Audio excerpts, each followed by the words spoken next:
Wala nang intro-intro. This is part 1 of Exploring Palawan. Let's go!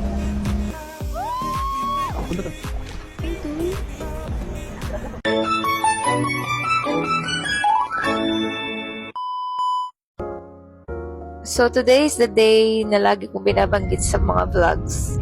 And we are going to Palawan! Yay! So hinatid pala kami ng mga in-laws ko dito.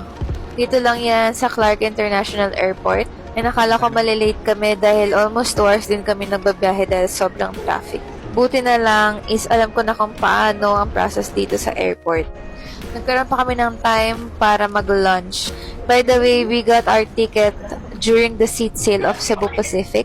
So kung nagbabalak kayong mag-travel, abangan nyo lagi yung seat sale ng Cebu Pacific para mura ang yung mga tickets. So ito na, boarding na kami. Nandito kami sa loob ng airplane. And this is our first domestic flight together. Kaya sobrang excited din ako para kay Hubby kasi may experience niya na yung sumakay ng airplane. Kasi bago ang Palawan trip namin, di ba, nag-Bohol pa kami. Kaya nauna ko na-experience sa kanya. This is the view from above. And we just landed ahead of time. Nakarating kami dito ng 3:30, I think.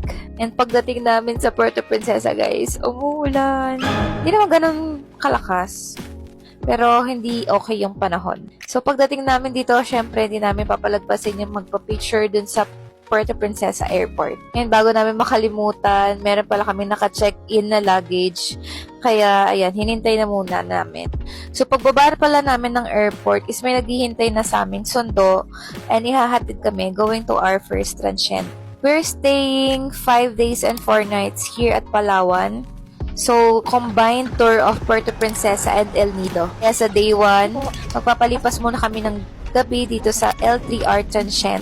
Namili ako ng mura pero magandang transient. Kasi dito lang naman kami magpapalipas ng gabi. For only 899 pesos for 2 packs with breakfast na yun, guys. Diba? Sobrang mura.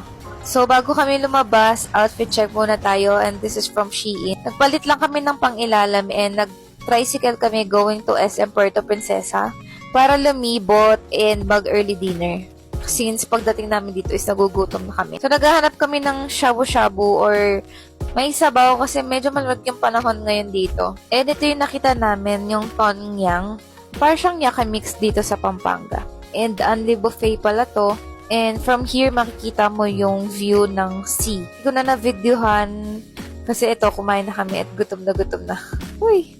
So this is the part 1 of Exploring Palawan. Don't forget to like, follow, and turn on your notifications para notified kayo para sa susunod kong vlog.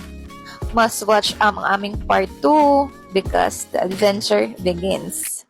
See you next one. Bye!